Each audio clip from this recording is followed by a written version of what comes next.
ቢስሚላህ አሰላቱ ወሰላሙ ዐላ ረሱሊላህ ሰለላሁ ዐለይሂ ወሰለም። የዛሬው ርዕሳችን የሚሆነው ማዕሲያ የምናደርጋቸውን ኸይር ስራዎች ታግዳለች ወይም ደግሞ አላህ እንዳናመልክ ዒባዳ እንዳንሰራ ተከለክላለች የሚለው ይሆናል። ማዕሲያዎችን ስንሰራ ወይም ደግሞ አላህ እንቢ ስንል ወይም ደግሞ እንቢተኝነት ሲበዛ ልቦቻችን ላይ ይከብዱናል፣ ዒባዳ መስራት ይከብደናል እና ደግሞ የለዛ ላይ ዒባዳን የመስራት ጣዕሙ ይጠፋል። አላህን የመገዛት ጣዕሙ ይጠፋል። ቁርአን የመቅራቱ፣ ጾምን የመጾሙ፣ ሰላትን የመስገዱ ከተግባርነት ባለፈ ከግዴታነት ባለፈ ዒባዳዎቹ ያላቸው ጣዕም ይጠፋል። አላህ ሱብሓነሁ ወተዓላ ይህንን በተመለከተ በቁርአኑ እንዲህ ይላል፣ ከላ በል ራነ ዐላ ቁሉቢሂም ማ ካኑ የክሲቡን፣ በእውነትም ልቦቻቸውን ሸፍኗል። ማ ካኑ የክሲቡን፣ የሚተገብሩት የሆነ ነገር የሚሰሩት የሆነ ነገር ልቦቻቸውን ሸፍኗል። ልቦቻቸውን ሸፍነዋልና አላህን መገዛት ይከብዳቸዋል። የአላህን ቃል ሲሰሙ ወዲያውኑ የአላህን ቃል ሰምተው ለመገዛት ልቦቻቸው ላይ ይከብዳቸዋል። ዒባዳን መስራት ሸክም ሆኖ ይታይባቸዋል።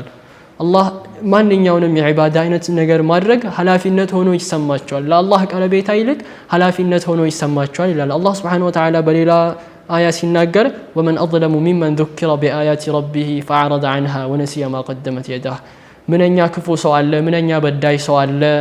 ሚመን ዙኪረ ቢአያቲ ረቢሂ፣ የአላህን አያ ከተስታወሰ ሰው በላይ ثم عرض عنها፣ ከዛ በኋላ ፊቱን ያዞረ የሆነ ሰው፣ ወነሲየ ማ ቀደመት የዳህ፣ እጆቹ ያሳለፈችው የሆነውን ነገር የዘነጋ የሆነ ሰው በላይ ምንኛ በዳይ ሰው አለ ይላልና ራሳችን ልንመዝን ይገባል። ማዕሲያዎቻችን ምንሰራው ማዕሲያ ዒባዳዎችን እንዳናደርግ ይከለክለናል። አላህ ፊት ቆመን ዒባዳ ምንሰራበትን ጣዕሙን እናጠዋለን እና አላህን ማዕሲያዎችን በተቻለ መልኩ ልናስወግድ ይገባል። ቀጣይ የሚመጣው ወር ረመዳን ወር ነው። ረመዳን ወር ውስጥ ዒባዳዎችን እንድንሰራ ደግሞ ማዕሲያዎችን አስቀድመን ልናስወግዳቸው ይገባል። ምክንያቱም ማዕሲያዎች አሉ ማለት ልቦቻችን ላይ የሚሸፍኑን የሆኑ ነገሮች አሉና አላህን መገዛት ይከብደናል።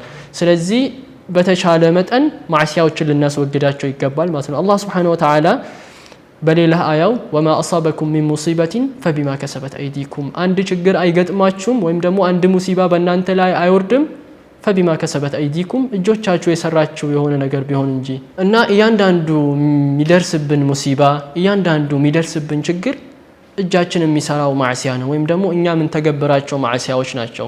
ስለዚህ ከመጥፎ ነገር ከመጥፎ ሙሲባ ራሳችን እንድንጠብቅ ዘንድ ከማዕሲያ ልንቆጠብ ይገባል። ቀጣይ የሚመጣው ወር ረመዳን ነው። ስለዚህ የሚመጡብንን ሙሲባ እያንዳንዱን ነገር ልንጠነቀቅ ይገባናል። እሱን ደግሞ ልናደርግ የምንችልበት አንደኛው መንገድ ከማዕሲያ መራቅ ነው ማለት ነው። ነብዩ ሰለላሁ ዐለይሂ ወሰለም በሐዲሳቸው እንዲህ ይላሉ፣ ኢነል ዐብደ ኢዛ አዝነበ ኑኪተ ፊ ቀልቢሂ ነክተቱን ሰውዳ፣ አንድ ባሪያ ዘንብ ሲሰራ ወይም ደግሞ ጥፋትን ሲሰራ በልቡ ላይ ነጥብ ይደረጋል፣ ጥቁር የሆነች ነጥብ ይላሉ ነብዩ ሰለላሁ ዐለይሂ ወሰለም።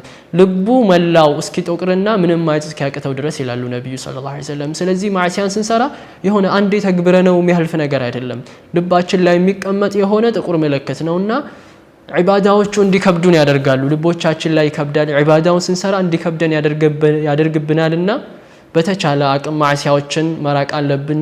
ልቦቻችን ጠቁረው ተሸፍነው ብርሃንን ማየት እንዳያቅታቸው ማዕሲያዎችን መራቅ አለብን። ነብዩ ሰለላሁ ዐለይሂ ወሰለም በሌላ ሐዲሳቸው እንዲህ ይላሉ፣ ላ የዛሉል ሙእሚኑ፣ አንድ ሙእሚን አይሄድም ወይም ደግሞ ማድረጉን አይቆምም፣ ማዕሲያ ማድረጉን አያቆምም፣ ሌይል ሰላትን አላህ እስኪነፍገው ድረስ እስኪከለክለው ድረስ እሱ ላይ እንድትከብድ እንዲያደርገው ቢሆን እንጂ ይላሉ ነብዩ ሰለላሁ ዐለይሂ ወሰለም። ይህም ደግሞ በጣም አስፈሪ ነገር ነው። አላህ ሱብሓነሁ ወተዓላ ባሪያ ኃጢአትን ባበዛ ቁጥር ዘንብን እያበዛ በሄደ ቁጥር አላህ ይቀጣዋል። የሚቀጣው ደግሞ ምንድነው? ሌይል ሰላት ይነፍገዋል አላህ ሱብሓነሁ ወተዓላ። አብዛኞቹ ለአላህ ቅርብ የሆኑ ሳሊህ ባሮች ከአላህ ጋር የሚያወሩባት የሆነች ከአላህ ጋር የራስህን ጉዳይ አላህን የምታማክረው ይቅርታን የምትጠይቅበት የሆነችን የሌይል ሰላትን አላህ ሱብሓነሁ ወተዓላ ይነፍጋቸዋል። እና ይህ ቀላል ቅጣት አይደለም፣ የማቴሪያል ወይም የገንዘብ ወይም ደግሞ የሆነ ቁስ ቅጣት አይደለምና አላህ ሱብሓነሁ ወተዓላ በሌላ ቁርአን አያው እንደተናገረው ከዚህም በፊት ሌላ ጥፋት አጥፍተው አላህ ሱብሓነሁ ወተዓላ ምን ያደረጋቸው? ፈዐቀበሁም ኒፋቀን ፊ ቁሉቢሂም፣ አላህ ቀጣቸው በንፍቅና በሙናፊቅነት ቀጣቸው ቀልቦቻቸው ላይና ከባድ የሆነ ቅጣት ነው። እነዚህ በዒባዳ ሰላትን መከልከልና መሰል የሆኑ ቅጣቶች ከባድ ቅጣት ናቸውና ከማዕሲያ ልንርቅ ይገባል። ከነዚህ ቅጣቶች ለመራቅና ቀጣይ ወር ደግሞ ረመዳን ወር ነው። መቆም በጣም ይወደድበት የሆነ ወር ነው። በዚህ ወር ውስጥ ደግሞ መቆም የምንችለው ከማዕሲያ ከራቅን ብቻ ነው።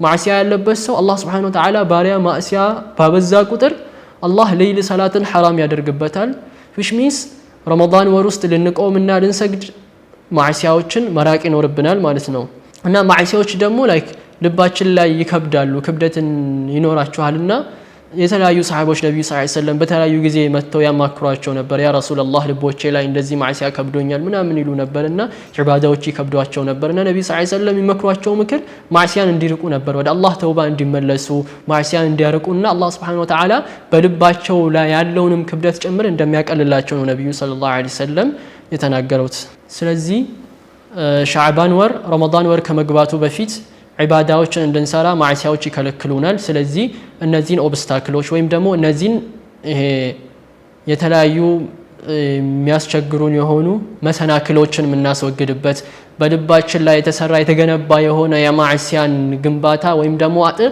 ምናፈርስበት የሆነና ለረመዳን ልንዘጋጅ የሚገባ ወር ነው ረመዳን የሥራ ወር ነው ረመዳን ስለ ዝግጅት ሳይሆን ቀጥታ ስራዎችን መተግበር ያለብን ከአላህ ዘንድ ምንመነዳበት የሆነ ወር ነውና በሻዕባን ወር ከማዕሲያ እንራቅ ራሳችንም ጭምርና ዘጋጅ ማለት ይሻለው በመጨረሻም ደግሞ ማለት ምፈልገው አንድ ዒባዳን ሊያደርግ የፈለገ ሰው ወይም ደግሞ ዒባዳን ማድረግ ከፈለገ አንድ ባሪያ አስቀድሞ የማዕሲያን በሮች መዝጋት ይገባዋልና ማዕሲያ በሮችን እንዝጋ ራሳችን እናዘጋጅ ለረመዳን እንዘጋጅ ማለት እፈልጋለሁ። አሰላሙ አለይኩም ወራህመቱላሂ ወበረካቱ።